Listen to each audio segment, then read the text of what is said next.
Hello again, everybody, and welcome to another episode of Angles and Attitudes. My partner, John. Hey, Mark. Today, we are joined by another Illinois Hockey Hall of Famer. Even though he probably earned his way in wearing the stripes, we're glad to have him anyway. Jack Raslawski, thanks for joining us and welcome to the podcast. Hey, Jack. Mark and Johnny, thank you very much for giving me the opportunity. Hey, we appreciate it, and we want you to know that you're in very select company because the only other official of any type that we've had on this program is Wally Harris, the old NHLer. So you're right there with Wally. We don't have to push the dump button the way we did on Wally, because Wally's 85 and came from another generation. So yeah. So, but that being said, give us a start playing a little street hockey or ice hockey in Park Ridge, and how does that develop into becoming or wanting to become a referee? So long story short, I started playing hockey for the Park Ridge Hornets. I was an awful hockey player. I'll be the first to admit it. I spent more time in a penalty box than I did on the ice. And my old man was always in the penalty box working the clock. And he goes, well, why don't you start refereeing? Because you spend more time in here than you do on the ice. And I was 11 years old. I did my first game in Park Ridge. Jim Smith called me that day and said, hey, what are you doing? And I said, nothing. He goes, do you want to referee a game? I said, sure. Who am I working with? You're by yourself. Ended up being a squirt game at Oakton that I worked my first game. But, I played hockey through high school, Maine South. But at that time, I was already working the USHL, and I started traveling my junior year in high school. So I got to travel all over the Midwest while still going to high school and, in essence, earning my stripes. Jack, how old were you when you did that first game, that first squirt game? How old were you? 11 years old. 11 years old. Intimidating or no? Were you just absolutely. Yeah. Absolutely. Nothing's really changed. Every team wants to win. And, who's always the bad guy, the low-lying fruit, the referee? Who's the easiest one to yell at? The referee. So, you're going to make one team happy and you're going to make one team unhappy. So, that going into it. But, after 40 plus years of being a referee, who would have thought that I would still be doing it after all these years? Well, and we appreciate that as former coaches and our kids playing and all of those types of things. But the other part, and I might, Jim had brought it up. We were talking about Jim Smith before we came on here, but is the goal for the referee, right, is to have both sides not like you. Because then in that world, if they're both mad at you, then you've called the game exactly the way you want to, because both sides are not happy with you, and you called it down the middle as far as they're concerned, right? See, I would have to disagree with you, Mark, because we'd actually not want to be seen. If you come out after a game and they said, we didn't even know you're out here, that's the best compliment we can ever get as officials. That's fair. No, that's a great point. You're the you're the waiter. The only time they complain is if their glass of water is not full. Otherwise, the experience just goes and flows. And I appreciate that. Going back to the old, you're going back to old places. John and I grew up just a little bit south of Park Ridge. We were on the wrong side of the tracks when it came to hockey, right, John? We had to play outside. We had to play outside. We didn't have the indoor rink like Oakton there, the Taj Mahal. But that first one, even the acoustics, like that rink and what is it, Wilmette, right, were built this kind of the same way as Wilmette or Winnetka. And that sound, you didn't get away from the sound. Those parents, as soon as they said something, right, that's just coming right over the glass on top of you. See, Park Ridge was very unique because the parents were above the rink. They were right on the glass. There was no protective netting back then or anything like that. So any errant shots, you'd be ducking. You'd be like the guy in Slapshot. You'd need a helmet on in the stands. But, I loved Park Ridge because it was a unique barn. During high school games, the place was packed. You'd have the police department there separating the two teams. You'd have rats thrown on the ice and them walking around while the game's going on. And the referees don't even know that it's going on. And these kids are just going, laughing and all that. Those were the times that I remember about Park Ridge. Park Ridge was, it's still home to me. Always be my first home, but a lot of great memories over there. No Jack, doubt were you about it. passionate about it? Meaning, like right away after you did that first year, did you feel, hey, I can do this? I want to learn more about this. Did you ever think it was going to take you now to where you are now? I mean, was it a little by little progression, or what was going on? It took a number of years, John, to get to the point where, I want to make this a career. And, I want to do everything possible to, make this a livelihood. And I'll tell you, I had a lot of great opportunities. I worked the USHL, both as a referee and as linesman. I worked the WCHA as a linesman for a number of years. And then Scott Brand and I got actually invited to the NHL camp that USA Hockey was hosting. So there's 10 of us that went out to Colorado Springs, were evaluated by the NHL guys. And that's when Brian Lewis tapped me on the shoulder and said, hey kid, thanks for coming out. You got great judgment. You can skate well, but you're too short. Oh, And wow. that was, very disheartening.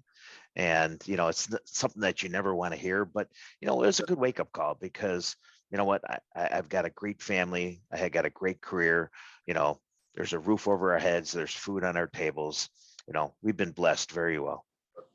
Well, but it's still, that's not like just any Joe run of the mill when Brian Lewis taps you on the shoulder.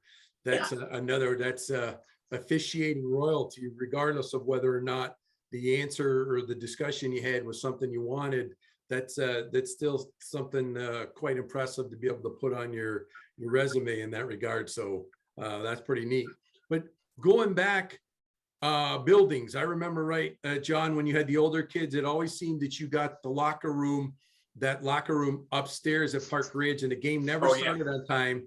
And you had the midgets up there, and everybody was just sweating beyond belief before you got downstairs. In the first 5 minutes, the home team was always fresh. Are there other buildings that you remember around that you really either love to officiate at, or a St. Spectrum where the doors didn't close and you had to worry about the puck rolling around the corner, bouncing right out, or, you couldn't hide because the rink was so small? So there's 3 that come into mind. I'm going to start with the bad ones first. You had Oak Park, that every time the L train went by, all that snow was coming on the ice. So, sometimes you need to get the shovels to shovel it off.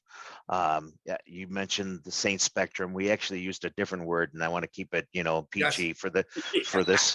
So, and then the last rink that I'll never forget is Santa's Village. Yes. Santa's Village. I started refereeing junior A hockey there, and they had the 2-line pass, center line offsides, and that neutral zone in Santa's Village was non-existent. Yes. So it was really hard. And then the other thing, remember all the kids, they were breaking their arms at Santa's Village because the boards were here. And then the glass started here. So you had such a big difference. And when you get checked, you put your arm out to stop you. And these kids were getting their arms broken all the time. Yeah, I remember coaching there, and I was like, why are you guys shooting from neutral ice? And they're like, coach, it's not that far away. In practice, you don't really think about it that much because you're running a drill. But during the game, when the game's at speed, kids are coming over the red line, and I'm like, man, that kid can shoot, but why are you shooting from so far? And then you realize he really wasn't that far. That's a great point, because we had a turn away. I felt really bad. The Vikings, Orland Park, drove all the way to Santa's Village, and we went on the ice, and something happened. It was one of those things behind the net, and I'm like, we just can't. He's like, well, I'm like, no, we just can't. So yes, do remember all of those, and St. Spectrum and that, no doubt about it. And Mark and Jack, I got to tell you, the distinct smell where my wife would always tell me at 11 o'clock on a Sunday night, can you take your clothes off in the garage? Yeah. And they serve food there. That was the amazing part. That it was the bar, Alpine Bar. There was no health inspector and no fire marshal. I don't know how that ever happened, but it did. So we'll go from that old barn to 3 that you really appreciated for whatever reasons. So Franklin Park brings back a lot of great memories from the Johnson's tournament. They were the very first high school tournament that started. Johnson's was a pro shop out of Des Plaines, and him and Jim Smith and a bunch, and Joe Prescott Pops, started out the Johnson's tournament. And, you know, here a punk ass kid working high school in front of all these different scouts and teams from out of town and whatnot. And it was great learning opportunity. The place was, it is a icon, Yes. you know, for the hockey community, because you got those beautiful stands, you know, the ice is maintained perfectly and whatnot. So that's a very memorable moment. I have to say the stadium. I had the opportunity to work the high school state championship at the old stadium, the original stadium. And, you know, the locker rooms were below the ice. So you had to walk up 14 stairs to get to the ice level. And when you're walking up those stairs, it's dark. And this light it's like you're walking into heaven. And then you get the smell of the beer and the cigarettes. You know, it's something that you'll never forget, you know, I'll never forget. Yeah. But it was, you know, I'm glad that I had an opportunity to experience it. No, and it was funny because you mentioned Franklin Park, because that was the first time I got to skate indoors, because we were playing for Norwich and we were at like Flying Carpet, and you did a little bit at Oak Brook, but then Oak Brook, they ran out of money and they didn't finish some of the buildings. So it was the equivalent of being outside. But I ended up playing for the Jets, and they had those 3 little steps, Jack, when you came down that runway to get on the ice. But for us, that was as close to the stadium. You came running up those stairs, right? And it was the big thing. It was only 3. And now as you get older as a coach, you're like, are you kidding me? Your front stoop is steeper than this. And you thought that, you know, and you would wait for everybody, because I was a big Keith Magnuson fan, and you'd wait to make sure it was clear and you'd sprint out on the ice. But yeah, those are some great memories that unfortunately, because now building, you know, even, you know, like Canlan, so there's 6 rinks that are exactly the same, whether it's Leafs Ice Center down the street from us or in Romeoville, they're just blueprints, and they're beautiful facilities, but the character that you look for. Remember, did you ref the bubble in Deerfield? Oh yeah. Right. Yeah. And that was, my mom learned more bad words in a couple of those games, because everything just went right, and every word was heard, right? So, you know, my parents were from Eastern Europe, Poland, and, you know, my parents used to pour baby powder when I played into your skates, because it was so cold there. You know, if it was 15 degrees outside, it was 5 degrees inside that bubble. And, you know, you used to put the bread bags onto your feet, into your skates, you know, to keep, and that's where I ended up getting frostbite at the bubble. You know, I actually forgot about it, to be honest with you, until you just brought it up. I'm sorry. I mean, those are the things that build character. Now, when you go into a rink and you could do these things, and you're like, man, if half the people in this rink realize where we came from and some of the places we skated, from the Dome to the bubble, Saint Spectrum, and remember Oak Park, when you play there, they would always magically clear the ice after the second period. So you go in the locker room after 2, get all warmed up, and they pump 3 in on you in the first 5 minutes of the third period. And, you know, that was the ultimate home ice advantage there. So, without a doubt. Jack, who were some of your early mentors as referees that I'd like to hear about? I mean, I was, of course, over the years I've known you, but those early mentors, who was a guy, those, you know, gentlemen that stood out to you that says, wow, you know, I want to follow in the footsteps of these gentlemen? Before I go into those 3, John, when I started, we were like the 3 amigos. It was Scott Brand, Scott Zelkin, and myself. Scott Brand ended up being responsible for all junior hockey, and he ran that for a number of years. Scott Zelkin ended up being an NHL referee, and then I ended up coming back and running, you know, a lot of the hockey here in Illinois. So, you know, we each had our own career, our own destiny, and we all were very successful with what we ended up doing. and you know what, we're still great friends. We talk all the time, and it's nice to reconnect after all these years. But for some mentors, without a doubt, hands down, Joseph Prescott, Pops, huge. He's like a second dad to me, and still to this day, he still skates.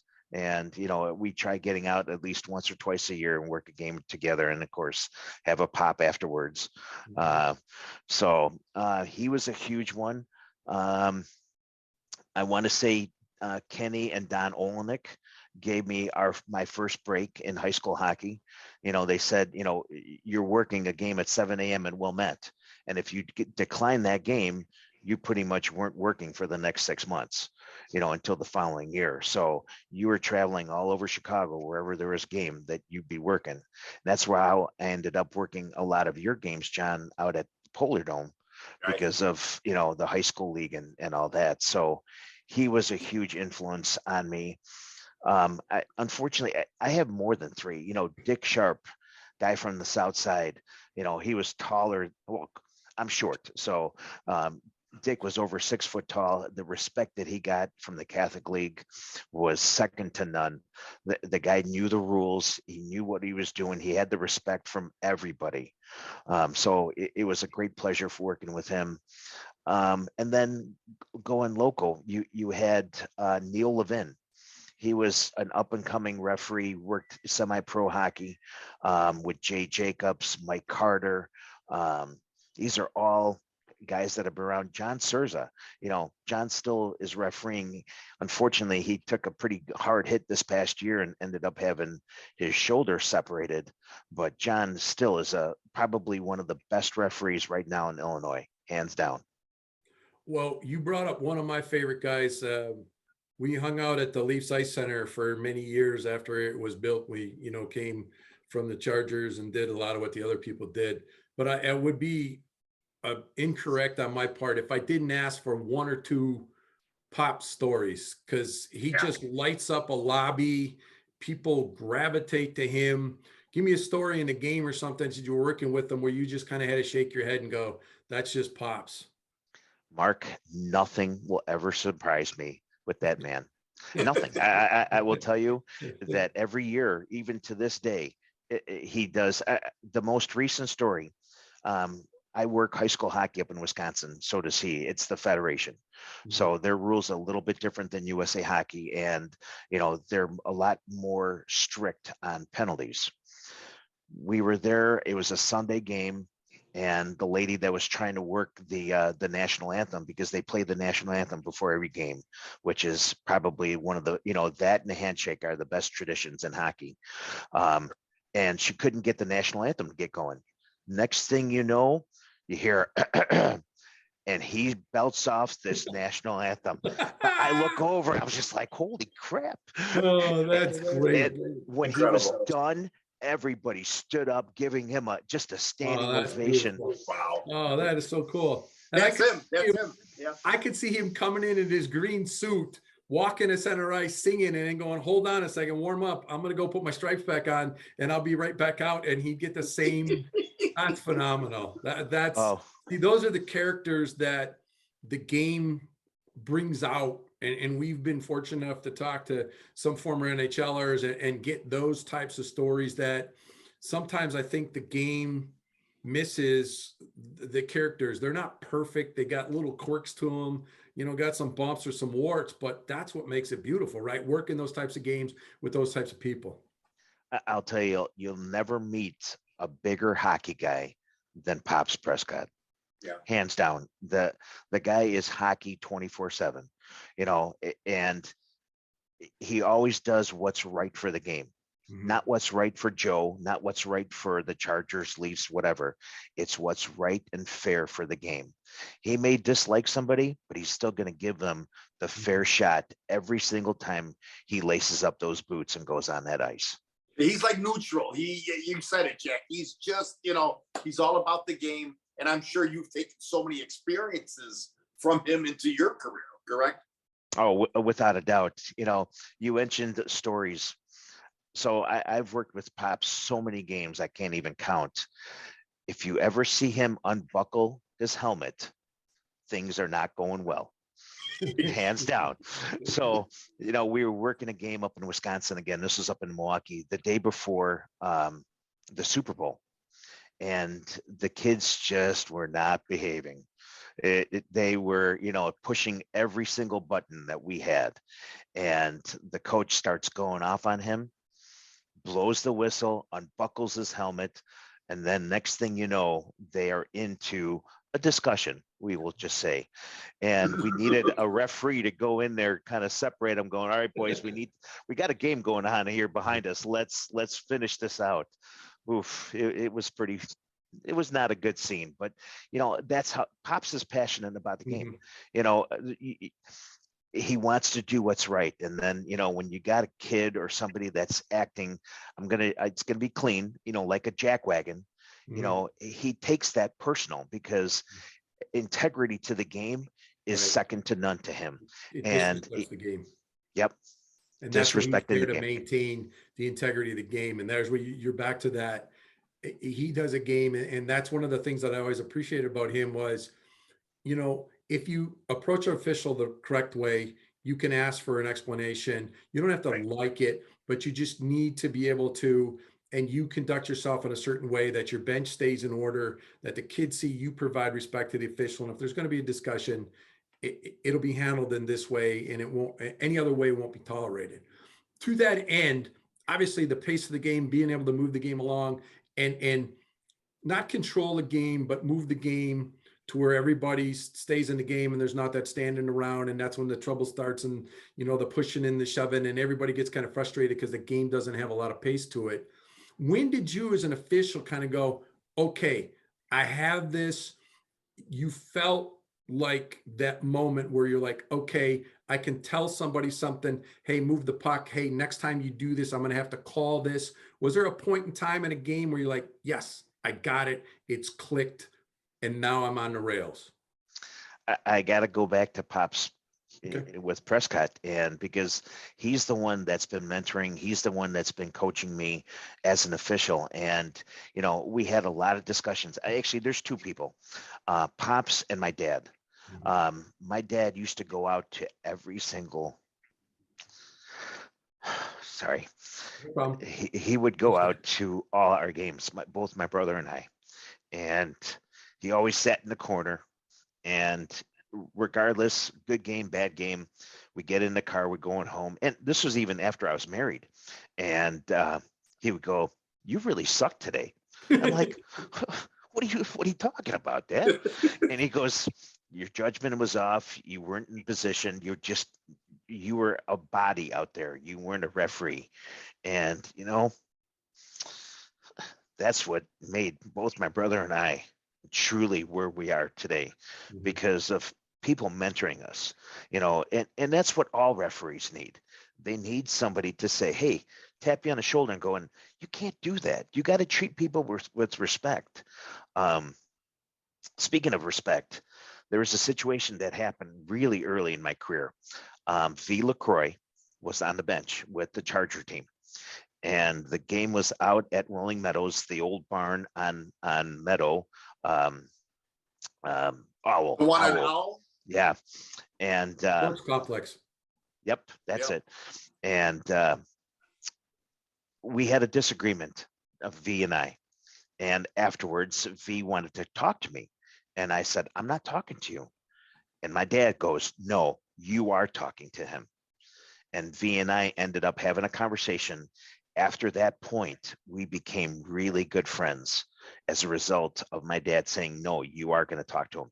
And that's where the respect, and you got educated.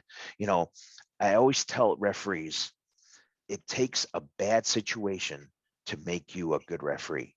If you had all easy games, you'd be a crap referee. You need those bad situations. So you go, this will never happen again, because if I did this, it went south on me. You have to the experience of that bad situation. You confront whatever's going to happen into that future. Well said, Jack. Well said. Wow. Yeah, it's like if you never had a rainy day, you wouldn't appreciate the sunshine. So it can't all be going along in that direction. So, and that's, I always respected working with an official that would just explain. if this is no longer going to be tolerated, as you got coach the older kids, the nonsense around the front of the net, the pushing and the shoving afterwards, for that official that just comes up and says, look, boys, this is as far as we're going to go. But then having the onions, if you tell both sides, there's the expectations, the first guy that walks over, I'm going to call a penalty, versus then you call the double minors, and nobody still gets it right. At some point you just got to go, no, that guy started it or whatever, he's going, and now the game maybe takes on a different tone. Right. See, and this is what I try teaching referees at seminars and when I evaluate. When the game starts, you catch the penalty, the first critical penalty that's injury potential. You're not looking for too many men on the ice. You're not looking for a trip. You're looking for that chicken wing to the head. You're looking for that stick that's going in the guy's melon. You catch that, then both teams realize, hey, the referee's going to be calling this. So you start out with the tight standard, and then you start loosening up as the players start playing. Mhm. And that's where, Mark, I couldn't agree with you more. I talk a lot when I'm on the ice. The last thing I want to do is throw a kid out or Mhm. have paperwork to do at the conclusion of the game. I want the kids to play. These kids spend a ton of money to play our game. And if they're sitting out, their return on an investment for their parents is non-existent. Well, and then you catch the parent in the lobby, because now he's not going to side with, he's not going to go, hey, Johnny, you were out of line. You were wrong, right? Because no matter what happens at school, my dad was a teacher for 30 years. My dad was always wrong. The kid got thrown out of gym class or whatever. It wasn't asking the kid or the player in your case, what did you do?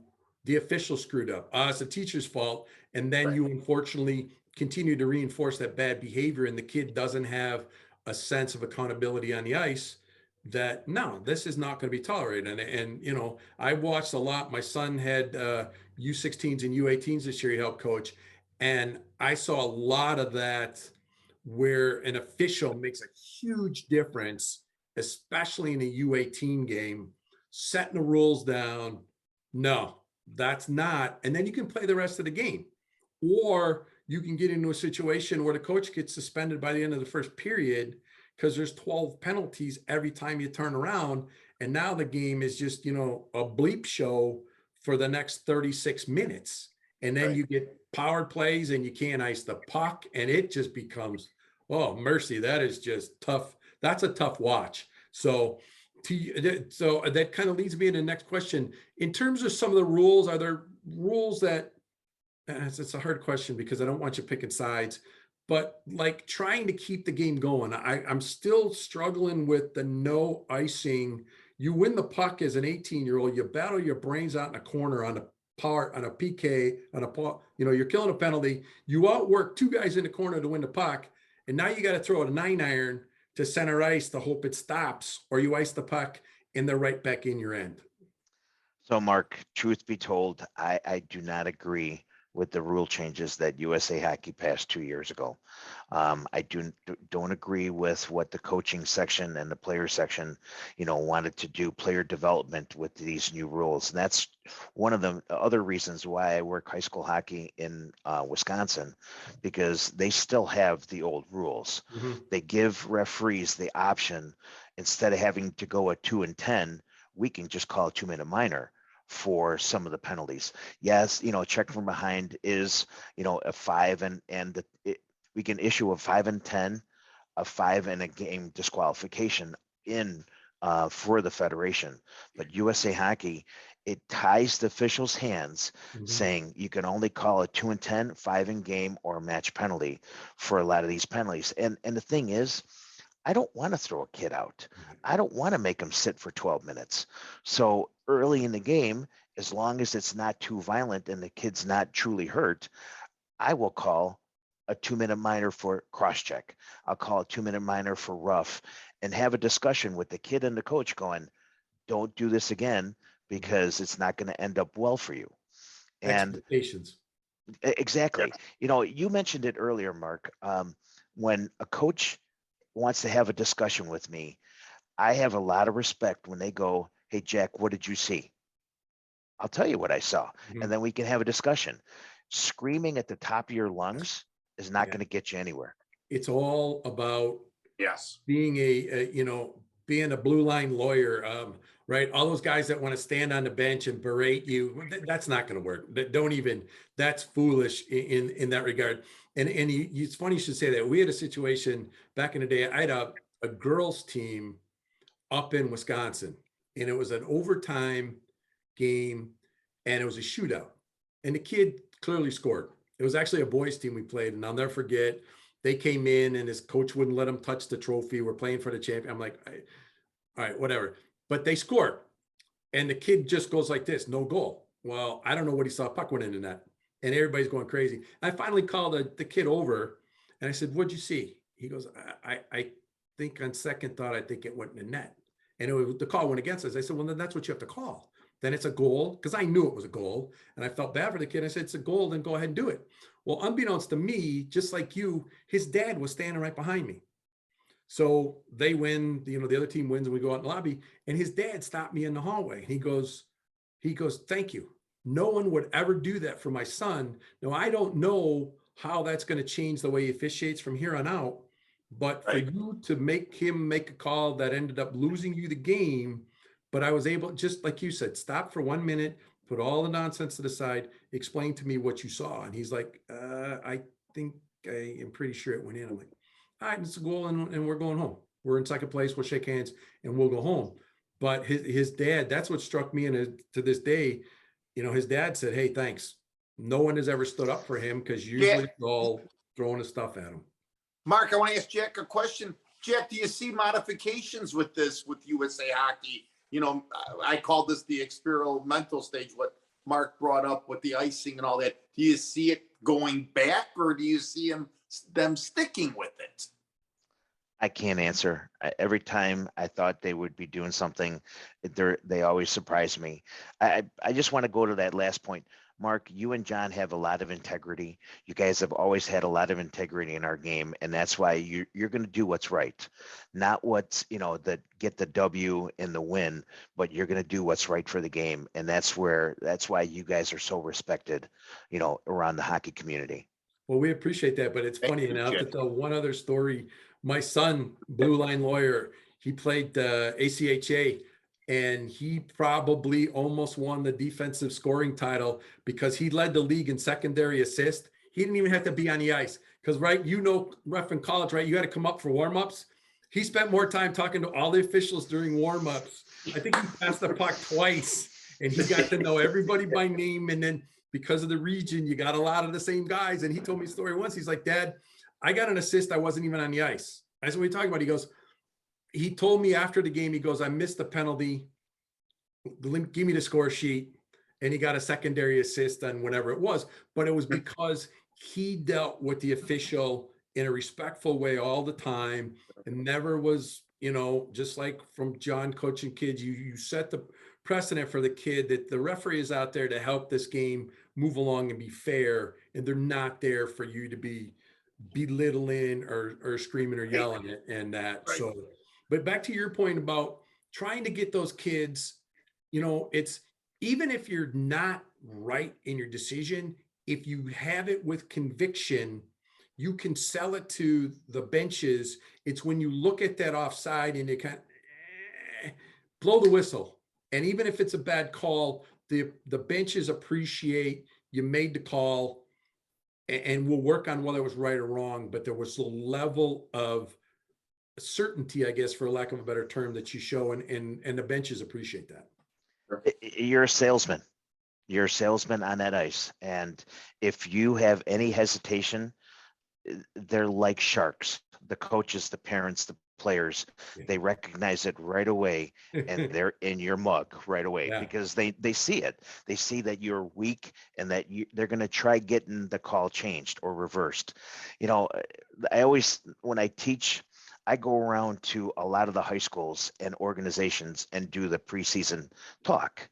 And I always keep asking everybody, by yelling at the referee, have you ever seen a referee change their mind because you barked in their ear? Ever? No. Mhm. No, it's not going to happen. What's going to happen is you're going to piss off that referee, and any break that you could have had is out the window now because you've already pissed him off. And at the end of the day, we're all human. We're human. We have our feelings. We have that. And the more you keep pushing on those buttons, the less you're going to get, in cooperation. Yeah, I got to tell you, just listening to this conversation that we're having with Mark here tonight, this is why I think now I understand more about you. It's led to these committees, charge of the referees, what you're doing now. I could see now, this has become like, I think there's like a trust and people look up to you. How do you feel about all these committees that you've ran? I mean, did you ever expect that level from a Jack Raslawski? Did you ever think it was going to happen? Not a chance. So back in college, I was petrified to do any kind of speeches, get in front of a group. I was petrified. It scared the crap out of me, and I didn't do it. And then I graduate college, I get married, I become a referee in chief. Now I'm in front of, 20 people. Now I'm in front of 40 people. And the crowds have gotten bigger. My confidence has gone through the roof, getting in front of these people. And now it's a challenge, and the other thing, just like you, John, I can't say no. Somebody says, hey, Jack, we need help on this committee. Okay, I'll help out. The next thing you know, 10 years later, I'm still there. No, we heard from Kevin talking about how he started in what was it? They asked him to coach house league in Winnetka. Yeah, Bolger, yeah. Bolger, he came home and then he wasn't supposed to run. And then, the person who was running then quit. And they're like, oh yeah, we got a spot. And he goes, and here I am, 25 years later, I should have made a left when I made a right. And now here I am. But if Jack, if you could, go to a club and say, hey, when you have your meetings with your teams before the season, to be able to explain and I know it's hard to get a ref in front, but to get a video or something to talk just what you're talking about. Look, I'm not coming out here in the middle of January to start my car in sub-zero temperatures to have some dad who can't even put his kids on the right feet, skates on the right feet, to come belittle me. Why do you think I'm out here to kind of set some ground rules for parents? And I guess it wouldn't be fair to ask if there's clubs who are better. We won't use names, but clubs do you find are better who share that gospel with their membership than maybe other clubs do? And we won't mention any names. There are definitely a few tier 2 organizations that request a referee to come out and talk to the parents and the kids every year. Almost every single high school program has a referee come out and talk to the parents and the kids. The teams that we talk to, on average, have less issues than the teams that we don't talk to. Because here, I show up in street clothes. Mm-hmm. I'm not wearing my zebra outfit. I don't have a helmet on. I am dressed like they are. Right. And that's the perception I want. You know what? I go to church on Sunday. I go to work. I may have a bad day, and that bad day may reflect on the ice. And the more you push, the less you're going to get in cooperation. And it's just the same as you. I always use the story. I take a father, and because I don't want to pick on any moms or anything, but I always take a father, and I say, hey, what do you do for a living? Well, I'm an architect.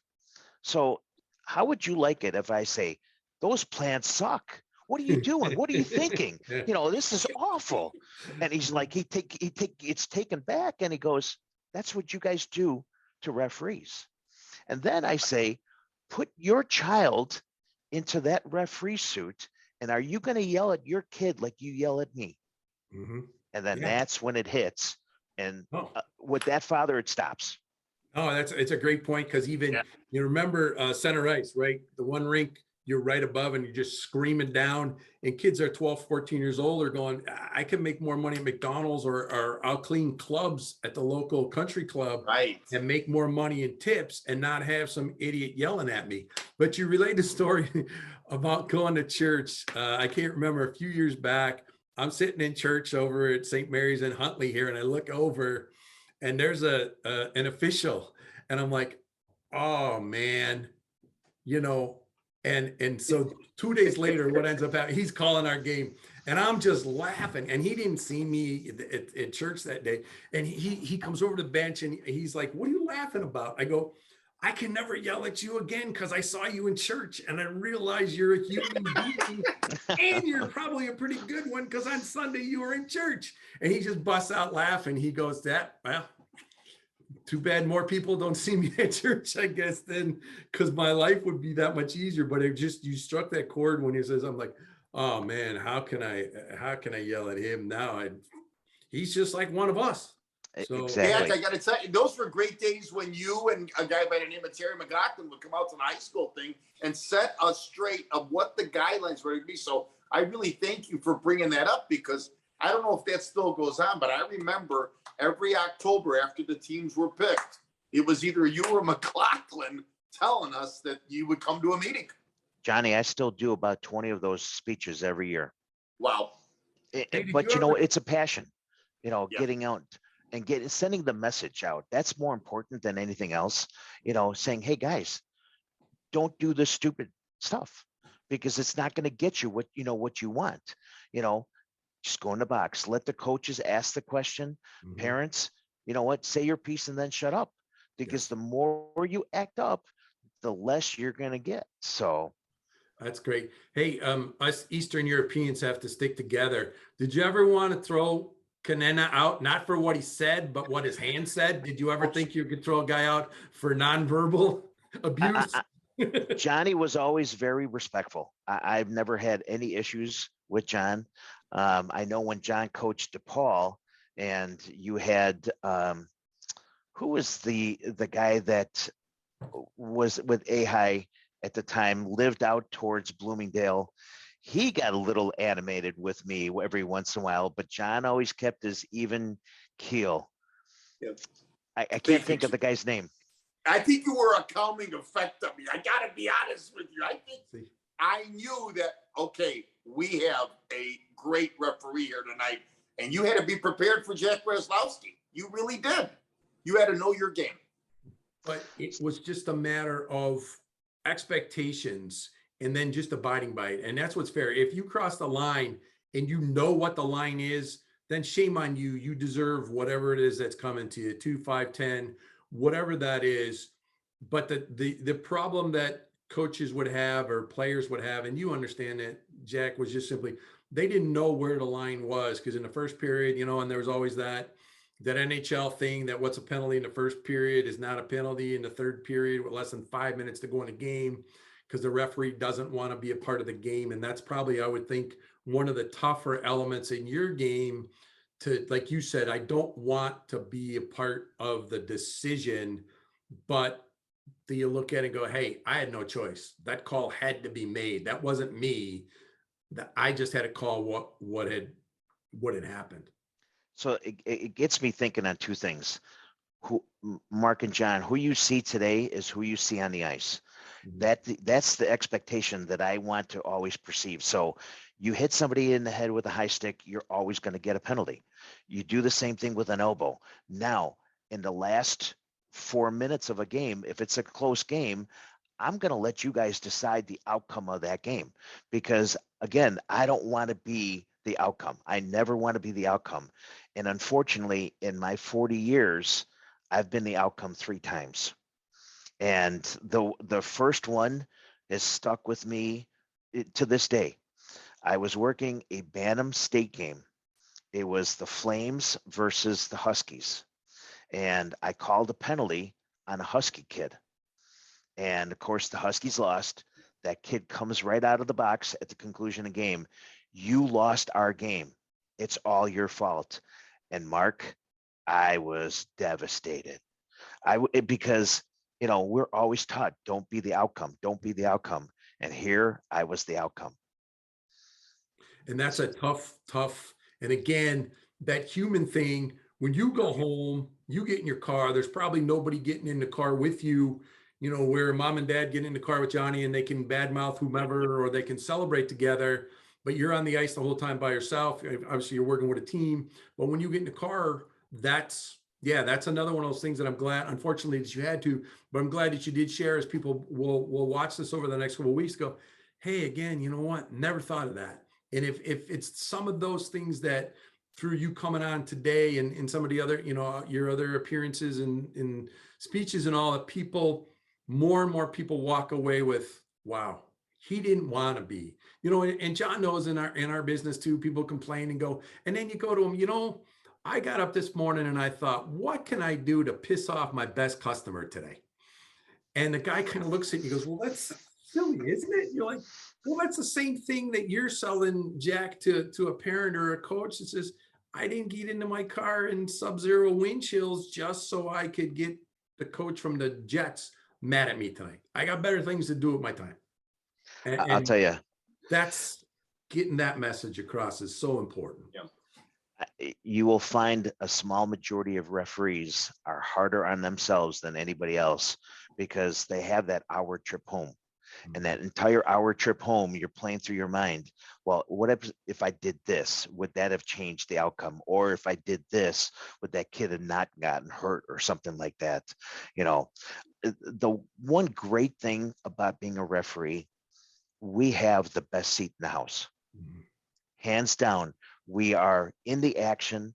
We have to be on that line to make sure that that puck completely crossed the goal line. We have to watch out for the other players. We have to look for penalties, or we're not really trying to call penalties, but we're trying to keep it fair for both teams. But hands down, the referees have the best seat in the house because we're there in the action, and nobody can ever, there's no sport on this planet that has the same intensity that hockey does. Jack, I got to tell you, and I know you've reffed a lot of games. You've reffed a lot of my games. You probably reffed some of Jeremy's games, Mark's son. But I got to tell you, 3,200 and whatever people 4 Sundays ago, I was so intimidated. I'm a spectator, and I look at the ice, and there you are, and I'm like, oh my God, they got the right guy for this, and the people and the linesmen that were with you. But that, the question is, that alone had to be an intimidating, because Bensenville is not the UC, and that place was jammed. What was going through your mind? And I know you've been through that so many times. It's a funny story that you bring that up. I was the old guy. I'm almost 55 years old, so I am the old guy that's on the ice, and the kids that were with me, and I said to them, I said, relish this moment, because you'll probably never see this again. A rink that's packed elbow to elbow, completely around. The barn was packed. It was loud. You couldn't hear nothing. And honestly, John, I wasn't nervous. I wasn't nervous. I knew, we have a job to do. And, the worst thing for me always, what's going to be my first penalty? And my first penalty in that game, that kid behind play, for unknown reason, absolutely blows that kid up. And I'm like, I can't believe you just did that. Put my arm up. Woods never even said a word. He after the game, we talked, and he goes, he deserved that. That was stupid, so it was fun. It was just, I'm glad that, I was. So another funny story to that, our crew was supposed to work in the UC in 2020. We were supposed to do the Red game. And because of COVID, everything got pushed out. So AHI decided everybody that was supposed to work in 2020 that's still registered now can, they'll be asked to work this game. And what an opportunity that was. It's something I'll never forget. And I think that, talking to that, he mentioned my son, he was working with Getson with the U18s with the Leafs, and just to be able to go to that state championship game at Bensenville again, just to be able to hear a crowd again, Jack, right? Doing all those games in empty facilities, and the gasp as the puck went back and forth down the ice, and to be able to feel, I was talking to somebody, you could feel the quiet in a building, right? When the game gets so intense, that everybody is so nervous they can't even cheer. They're just like on the edge of their seat waiting for the next play. And it was eerie how quiet the building got, but you realize and you forget how much you missed that, when the kids had to play during COVID, or you couldn't have people in the buildings and you played those games, or obviously at the NHL level, multiplied by many. But one more point for me, and I'll turn it over to John because the goalie gets the last question. But to recommend to people, watch a referee. I think there's nothing more, I got to be careful how I say this because it sounds weird, but nothing more beautiful than watching a referee and realizing that he spends 95% of his time, he's skating backwards because the play always has to be in front of him, right? Guy comes down on a breakaway and you got to get down there to get to the goal line to make a goal call.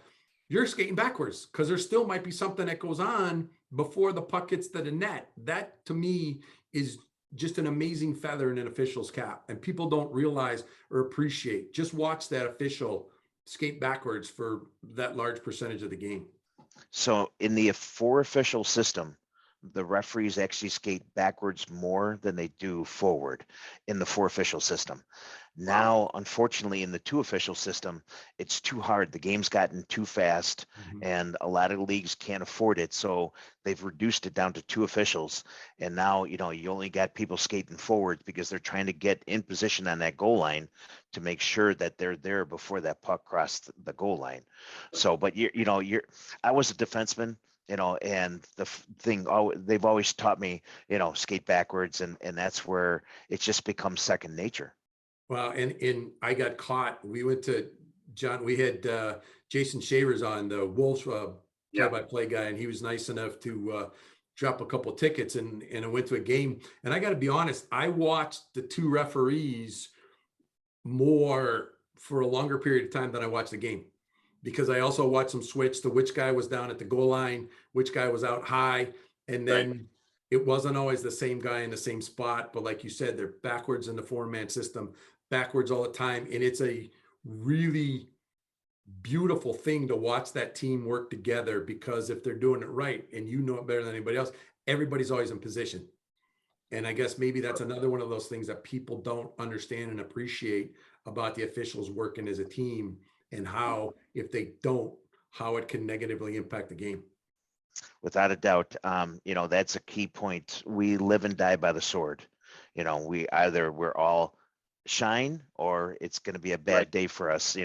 There's not one guy that's getting the praise, and everybody, we are a team. We're the 3rd team out there. When the coach is yelling, hey, there's 2 teams out here, you want to correct them and say, no, there's actually 3. Yeah, and you guys all dress the same, unfortunately, too. So like a bunch of zebras. There you go. Yeah, and us Eastern Europeans, as we get older, stripes aren't always as forgiving as they used to be in our younger days, John. So I've had my share of pierogies and everything else, so I can appreciate that as well. So sure, I can appreciate that. When you said Eastern Europeans don't get to be as tall as everybody else, so that was my son's biggest bitch at me. He's like, if I was 6'2", puck carrying right-handed defenseman, I'd be playing on a power play somewhere right now. I'm like, yeah, okay, it's all your grandfather's fault. Continue to tell yourself that. There you go. It's funny you say that. My son's 6 foot tall. Yeah, both my wife and I are short, and then my mom's father was actually really tall. So unfortunately I got skipped by a generation. Yeah, the generation. There you go. Well, as is tradition, I will turn it from one Hall of Famer to another. John, Jack, this has been phenomenal. We appreciate you jumping on. The guy in the blue paint, the goaltender, he always gets the last question. So John, I'll turn it over to you. Yeah, Jack, listen, thank you for doing this tonight. I got to tell you, I love what's behind you. Of course, with the name above. And when you look at that, what's behind you with all those patches and everything, that is truly Jack Raslawski. But I have to tell you this. I mean, because I don't get the chance to tell you a lot of things, and when we're at meetings or even in passing. But I got to tell you, if it's not coaches from the past and the present, if it's not players from the past and the present, or if it's not referees or even board members of these committees that we all know, Jack, there are 2 words that describe you, because every time your name comes up, it's either passion or respect. And I got to tell you, when I talk to all these people that I just mentioned, if it's not players, referees, committees, everything, even down to a Jim Smith, my friend, you have the respect of others, and you are respected like nobody else out there. And I told Mark today, I was driving home, I go, hey, 7:00, I'm really looking forward to this one. And we've had a lot of people on here, but this one I was really looking forward to. And I learned a lot tonight about you. And I really want to thank you for coming on Angles and Attitude with me and Mark. This was fantastic. I got to thank my parents. You know, my brother and I, we had very strict Johnny, parents. great guy, your brother. Yep. And, you know, they would not have it any other way. You know, my dad always said, you know, you treat people better than you treat yourself. And, you know, you have to have integrity in the game and in everything that you do. So my parents are definitely the building block of and foundation, both for my brother and I. And, you know, John, it's a huge compliment, you know, coming from you and Mark. Thank you. Thanks for having me on. You know, I was a little apprehensive, you know, thinking, all right, what are we going to talk about? What can I talk about? And another 2 hours. exactly, that's exactly how I feel. You know, I could just keep on going because, you know, you're bringing up thoughts of things that happened so far ago, but yet, you know what, it's very relevant with what's going on right now. I wish more people had the opportunity to experience the Oak Park rink as the L goes by. You know, they would have a better respect for the game.